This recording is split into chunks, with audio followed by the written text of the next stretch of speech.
নমস্কার, জয় শ্রীরাম, হর হর মহাদেব। মমতা বন্দ্যোপাধ্যায়ের সাড়ে সতীর দশা চলছে, সাড়ে শনির যে দশা হয় সেটাই চলছে। এবং প্রত্যেক দিন একটার পর একটা যা আপডেট আসছে না, দেখে সত্যিই মজা লাগছে যে একজন মহিলা গত 15 বছর ধরে হিন্দুদের উপর যে অত্যাচার করেছে, যেভাবে জ্বালিয়েছে, হ্যাঁ, এই নরক যন্ত্রণা এইভাবেই বেঁচে থাকতে থাকতে ভোগ করতে হবে এবং সেটাই করতে হচ্ছে। হাইকোর্টে ধাক্কা লাগছে, ওই যে কয়লা পাচারের সঙ্গে ইডি যে ফাইল ডাকাতি করেছিল সেইটা নিয়ে এখন ঢুকছে তৃণমূলের অ্যাকাউন্টে 12:30 বেজে গেছে। একদম যাচ্ছে তাই অবস্থা হয়ে যাচ্ছে। প্রত্যেক কটা এক এক এক এক করে দেবো, কিন্তু তার আগে একটা অত্যন্ত গুরুত্বপূর্ণ আপডেট। গতকালই আপনারা অনেকেই কমেন্ট করেছেন যে আমি যেটা লাইভ করেছিলাম বা আপনাদের জানিয়েছিলাম যে আমার নামে একটা পুলিশের আবার নোটিশ হয়ে গেছে নতুন করে, সেই কেসটার কি হলো।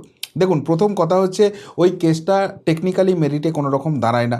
এবং দ্বিতীয় কথা হচ্ছে যে এই যে কেসটা হয়েছে এরপর আপনারা অনেকেই প্রশ্ন করছিলেন যে আমার বন্ধু মানব গুহ, যাকে যেটাতে আমি সাহায্য করেছি, সে কোথায় আছে। আপনাদের কাছে জোর হাত করে বলছি, মানব এবং আমার বন্ধুত্ব অটুট আছে, থাকবে। এবং প্রত্যেক ব্যাপারে কাইন্ডলি মানব গুহকে এইভাবে টানবেন না। উনি একজন বিধায়ক হয়েছেন এবং ওনার এলাকায় উনি দায়িত্ব নিয়ে যথেষ্ট কাজ করছেন। ওনার কোনো দায় ঠেকা পড়েনি যে শুদ্ধশীল ঘোষ ওর বন্ধু হয় এবং সেই জন্য কোনো বিপদে পড়লেই বাঁচবে। প্রথম কথা, এটা কোনো বিপদ ছিল না। দ্বিতীয় কথা, আপনাদের জানিয়ে রাখি, হ্যাঁ, মানব গুহ আমার লাইভ দেখেছে এবং সেই লাইভ হওয়ার সাথে সাথেই সে ফোন করেছিল আমাকে। ফোন করার পর বলে যে আমাকে পাঠাও সমস্ত কিছু যা তোমাকে পাঠিয়েছে। আমি মানবকে পাঠাই এবং সংশ্লিষ্ট থানায় ফোন করে, সেই থানা নাকি জানিয়েছে যে পুরো ব্যাপারটা খতিয়ে দেখছে এবং আপাতত যেটা জানিয়েছে নাকি কেস ক্লোজড হয়ে গেছে। বাট আমি কোনো অফিসিয়াল তার নোটিফিকেশান পাইনি এবং আমি এই কেসটা নিয়ে আর বেশি হইচই করব না। পুলিশের তরফ থেকে যদি কোনো ভুল ত্রুটি আবার সামনের দিনে আসে তখন আমি সেটা নিয়ে কথা বলবো, কেননা আমিও এটা বিশ্বাস করি যে সরকারটা সবে এসছে এবং মাননীয় মুখ্যমন্ত্রী শুভেন্দু অধিকারী যথেষ্ট তৎপরতার সঙ্গে চারিদিকটা ব্যালেন্স করার চেষ্টা করছেন। অনেক অনেক ঝামেলার মধ্যে তিনিও আছেন এবং যেহেতু তিনি পুলিশ মন্ত্রী, এই কিছু আহাম্মক এখনও সিস্টেমের মধ্যে ঢুকে আছে যারা এই বদমাইশিটা করার চেষ্টা করছে, তার জন্য ওনার কোনো রকম কোনো খারাপ হোক বা ওনাকে কোনো অস্বস্তিতে পড়তে হোক। সুতরাং এই কেসের আর কোনো রকম কিছু নেই।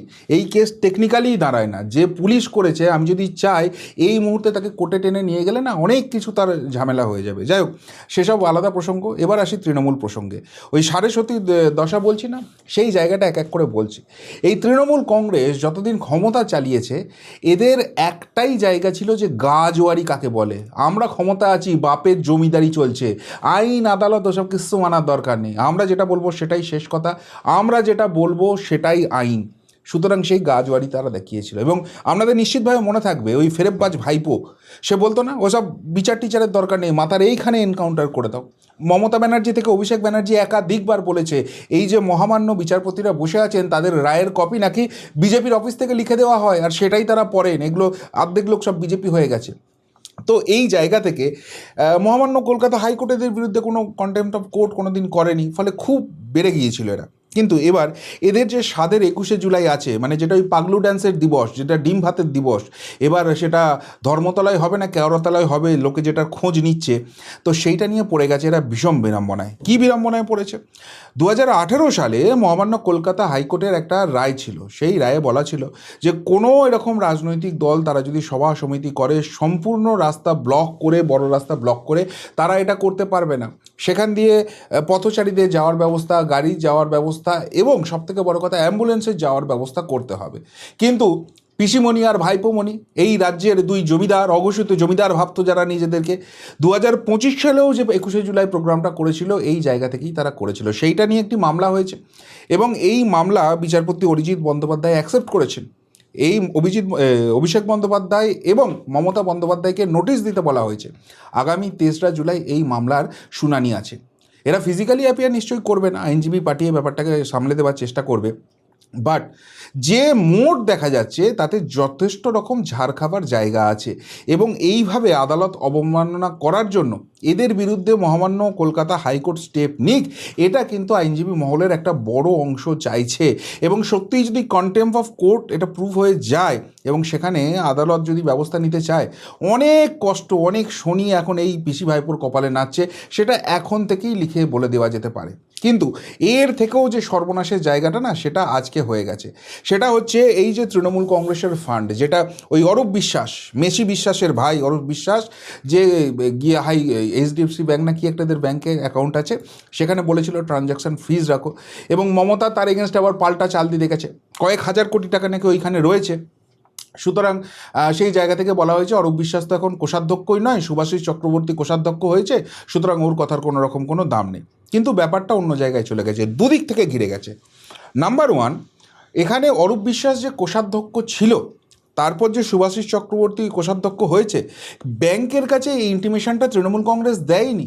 ফলে ব্যাংকের চোখে এখনও তৃণমূল কংগ্রেসের কোষাধ্যক্ষ ট্রেজারারের নাম অরূপ বিশ্বাস। আর অরূপ বিশ্বাস কি এখানে অভিযোগটা করেছে বা কোন পয়েন্টে ব্যাংকে বলেছে ট্রানজ্যাকশন বন্ধ রাখতে, তার মতে হচ্ছে যেহেতু তৃণমূল এটা পাল্টায়নি, সুতরাং তার নাম যেহেতু জড়িয়ে আছে, এখানে অনলাইনে ট্রানজ্যাকশনের ব্যবস্থা ছিল, সেই ক্রেডেন্সিয়াল অন্য লোকের কাছেও আছে। ফলে এখান থেকে অনেক তথ্য প্রমাণ লোপাট হয়ে যেতে পারে এবং কোনো ইলিগাল ট্রানজ্যাকশন করে অরূপ বিশ্বাসকে ফাঁসিয়ে দেওয়া হতে পারে, যেটা কিন্তু ব্যাংক খুব সিরিয়াসলি দেখছে। অন্যদিকে শুভাশিস চক্রবর্তীকে সামনে এনে মমতা ব্যানার্জি এটা বাঁচানোর চেষ্টা করছে। কিন্তু এই যে ঋতব্রতপন্থী এখন তৃণমূলগুলো রয়েছে, তাদের মধ্যে অন্তত গোটা দশেক এমএলএ রয়েছে যারা এটা নিয়ে রিপোর্ট করে দিয়েছে। এবং একটা অ্যাকাউন্ট নয়, আমরা তো জানতাম তৃণমূল কংগ্রেসের একটা অ্যাকাউন্ট আছে, তিনটে অ্যাকাউন্টে এই অভিযোগটা হয়ে গেছে। কোন কোন অ্যাকাউন্ট? একটা অল ইন্ডিয়া তৃণমূল কংগ্রেসের নামে রয়েছে, একটা ত্রিপুরা তৃণমূল কংগ্রেসের নামে রয়েছে, একটা গোয়া তৃণমূল কংগ্রেসের নামে রয়েছে। এবার এই যে অ্যাকাউন্টগুলো হয়েছে, এখানে নাকি অনেক ইললিগাল ট্রানজ্যাকশন হয়েছে এবং এইটা নিয়ে বিধাননগরের সাইবার ক্রাইম থানাতে একটা অভিযোগ দায়ের হয়ে গেছে, যেখানে নাকি 10 জন বিধায়ক এটা নিয়ে, মানে ওই ঋতব্রতপন্থী বিধায়ক যারা রয়েছে তারা এই অভিযোগটা করেছে। এবং বিধাননগর সাইবার ক্রাইম থানা অটোমেটিক্যালি সেটাকে অ্যাকসেপ্ট করেছে। অ্যাকসেপ্ট করার পর সেটা নিয়ে ইনভেস্টিগেশন শুরু হয়ে গেছে। মানে এই যে এরা তৃণমূলের অ্যাকাউন্টটা নিয়ে যে ফেরেববাজিটা করতো, যে মাতব্বরিটা করতো, এবার সেটার ইনভেস্টিগেশন হবে, সেটা নিয়ে ওই পিসি ভাইকে ডাকাডাকি হবে, সেটা নিয়ে এবার অনেক কিছু জিনিস হতে চলেছে। এবার সবথেকে যেটা ইন্টারেস্টিং এখানে পার্টটা পাওয়া যাচ্ছে, সেটা হচ্ছে এই গোয়া তৃণমূল কংগ্রেসের যে ফান্ডটা রয়েছে সেইটা নিয়ে। কেন? এই অ্যাকাউন্টে, যেখানে আপনারা জানেন 2022 সালে যে গোয়াতে ইলেকশনটা হয়েছিল, সেখানে তৃণমূল কংগ্রেস লড়াই করতে গিয়েছিল।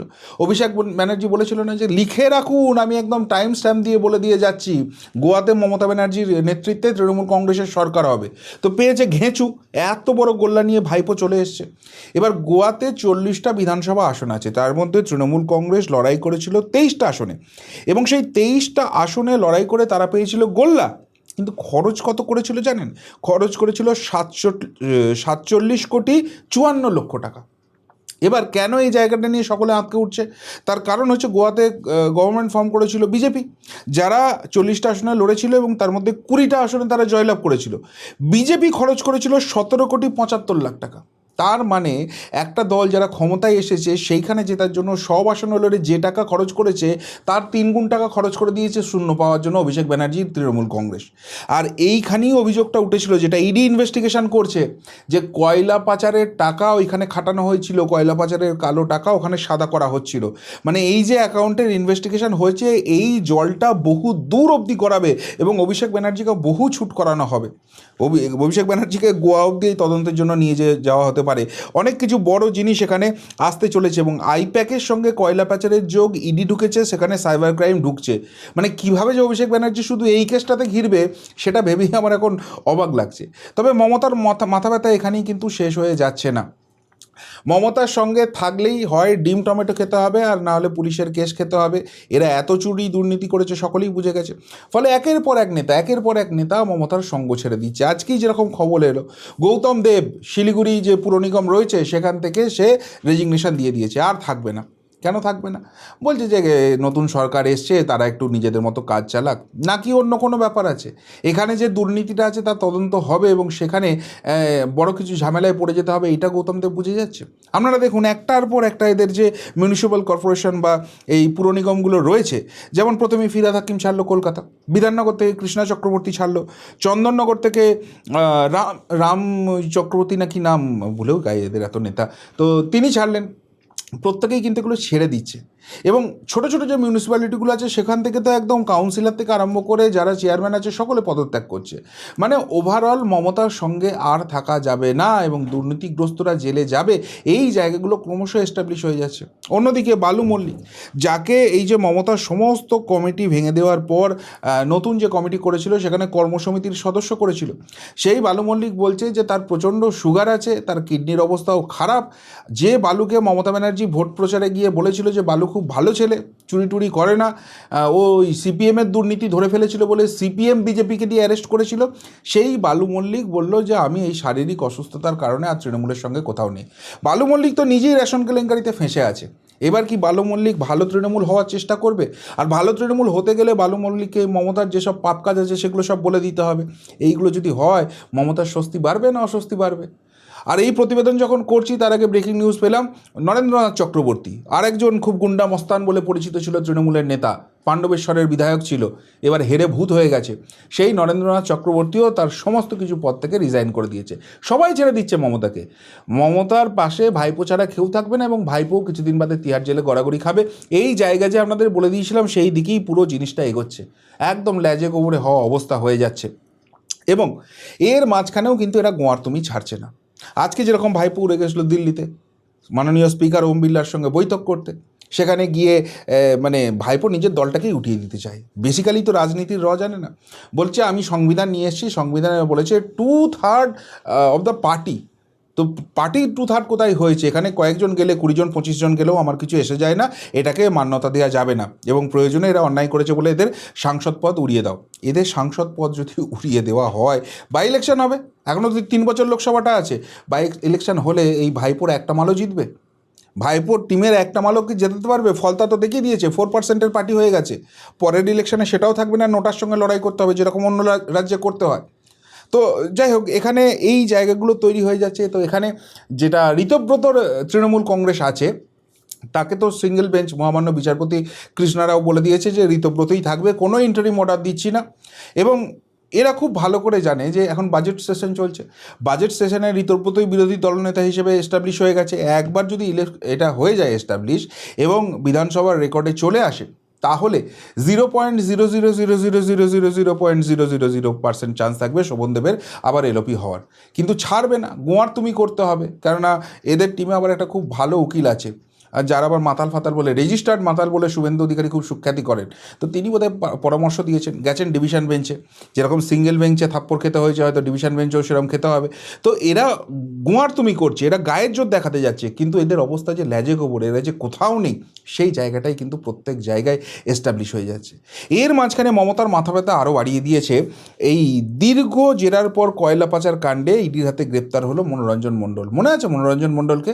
বুদবুদের রশি ছিল, মমতার নির্দেশে ওখান থেকে সব টাকা ফাঁকা চুরি করতো বলে কয়লা পাচারের টাকা ঝাড়তো এবং সেটা গ্রিন করিডর করে অভিষেকের কাছে পাঠাতো, এই সব বিভিন্ন রকম সোশ্যাল মিডিয়ায় আমরা জল্পনা শুনেছিলাম। তো সেই মনোরঞ্জন মণ্ডল, তাকে আবার সাসপেন্ড করার পর মমতা ফিরিয়ে এনেছিল। তো তাকে দীর্ঘদিন পাওয়া যাচ্ছিল না, সে পালিয়ে পালিয়ে বেড়াচ্ছিল।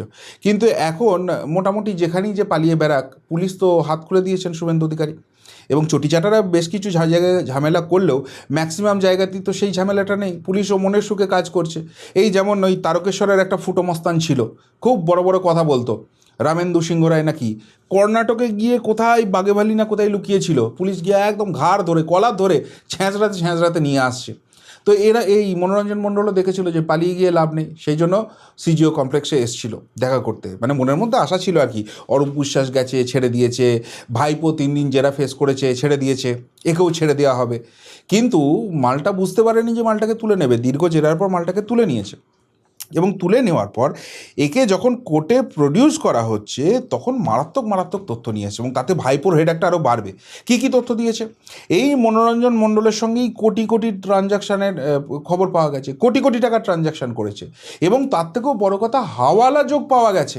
এখন ভাবুন, বুদবুদের একটা মানে ওসি বা একজন দুর্গাপুর আসানসোল এই বেল্টে পুলিশ কাজ করে, সে হাওয়ালা যুগে কাজ করছে। এই রাজ্যের পুলিশ সিস্টেম, এই রাজ্যের ইন্টেলিজেন্স সিস্টেম যেটা মমতার আমলে ছিল, কেউ কিছু জানতো না, মানে সবাই সবটা জানতো এবং জানার পরও এটা করতে দিতে বাধ্য হয়েছিল, কেননা ভাইপোর সঙ্গে ডিরেক্ট কানেকশান আছে। তো সেই সূত্র, এই মনোরঞ্জনের সূত্র ধরে কিন্তু অনেক জায়গায় যাবে। এবং ইডি যেটা কোর্টে আজকে বলেছে সেটা কিন্তু আরও সিগনিফিকেন্ট। ইডি বলছে যে এই যে কয়লা পাচারটা এই বেলটা থেকে হতো না, এখানে প্রচুর সিন্ডিকেট তুলতো, অন্তত 3টে সিন্ডিকেটের খবর ইডি পেয়ে গেছে এখনই। তার মধ্যে 2টো ওয়েস্ট বেঙ্গল থেকে অপারেট হতো, একটা ঝাড়খণ্ড থেকে অপারেট হতো, এবং সেখানে এই মনোরঞ্জনের একটা বিশাল বড় স্কিম ছিল, একটা বিশাল বড় গ্যাং ছিল, সেগুলোকে আস্তে আস্তে এক্সপোজ করতে হবে। ফলে এই যে কয়লা পাচারে ভাইপোর কী যোগ আছে তো সকলেই জানে, এবং ওই কয়লা পাচারই সবার আগে ওঠা উচিত। এখনও কেন তুলছে না আমাদের মনে প্রশ্ন জাগে সেই দিয়ে, যে ওখানেও কোনো সেটিং ফেটিং হয়ে বসে আছে কিনা। কিন্তু যাই হোক, মানে এদের যে অসুবিধার জায়গাগুলো, এরা কোন জায়গাটায় হাত দেয়নি। মাননীয় মুখ্যমন্ত্রী শুভেন্দু অধিকারী যেটা বলছেন যে যেখানটায় হাত দিচ্ছি সেখান থেকে দুর্নীতির পচা দুর্গন্ধ বেরোচ্ছে, ঠিক সেটাই দেখা যাচ্ছে। রোজ কিছু না কিছু এদের বিরুদ্ধে বেরোচ্ছে। কিন্তু প্রশ্ন একটাই উঠছে যে এত কিছুর পরেও ভাইপোকে ছাড় দিয়ে রেখেছে কেন। আমি আজকে একটা জায়গায় বললাম যে ভাইপো বেসিক্যালি জিওল মাছ হয়ে গেছে, একে এখন জিয়ে রেখেছে, চাইলেই যে কোনো দিন তুলে নিতে পারে। যখন দেখবে যে একটু এদিক ওদিক হচ্ছে, ওই ভাইপোকে তুলে নিয়ে বাকি সব জায়গা ঢেকে দেবে আর কি, সেই ভাইপোর খবরটা তো ব্রেকিং নিউজ হয়ে যাবে। সো বেসিক্যালি এখনও আমার ব্যক্তিগত ধারণা, এর দয়াতে ভাইপো বাইরে আছে, যে কোনো দিন যে কোনো মুহূর্তে জেলে যাবে। কিন্তু তা সত্ত্বেও এটাই বলবো যে পাপ এরা করেছে, প্রত্যেক দিনের এই যে রগরানিটা হচ্ছে না, প্রত্যেক দিন প্রত্যেকটা জায়গা থেকে ধাক্কা খাচ্ছে, সেই জায়গা থেকে কিন্তু ভালো লাগছে। কিন্তু তারপরও এদের রোয়াবিগুলো যখন কমছে না, এখনও মাতব্বরিগুলো যখন কমছে না, ওই প্রাইভেট যেতে যাচ্ছে, এইসব যখন করছে, সেটা দেখলে রাগ উঠে যাচ্ছে, এবং তখনই প্রশ্ন করতে ইচ্ছে করছে যে এত মাতব্বরি করার সুযোগ দেওয়ার কি আছে। গিয়ে কিছুদিন অন্তত জেলে রাখো, যেরকম নিয়ম অনুযায়ী রয়েছে। এত কিছু পাওয়া যাচ্ছে আর শুধু এরা বাইরে ঘুরে মাতব্বরি করবে, আর সেই জায়গায় এখনও বিজেপি কর্মীদের প্রাণ দিতে হবে। এই জায়গাটা সত্যিই অস্বস্তি বাড়াচ্ছে। ডেফিনেটলি দল এবং সরকার এটা নিয়ে কাজ করবে। তবে এই রগরানিগুলো পিসি ভাইপোর রোজ যেরকম দেখতে মিলছে, সত্যি মনটা ভালো হয়ে যাচ্ছে। কি বলবেন পিসি ভাইপোর আজকের এই সব আপডেট নিয়ে? যদি কিছু বলার থেকে অবশ্যই কমেন্ট বক্সে কমেন্ট করে জানাবেন। এখনকার মতো এখানেই শেষ করলাম, ফেরত আসছি নতুন প্রতিবেদন নিয়ে খুব তাড়াতাড়ি। ভালো থাকবেন, সাথে থাকবেন, পাশে থাকবেন। নমস্কার।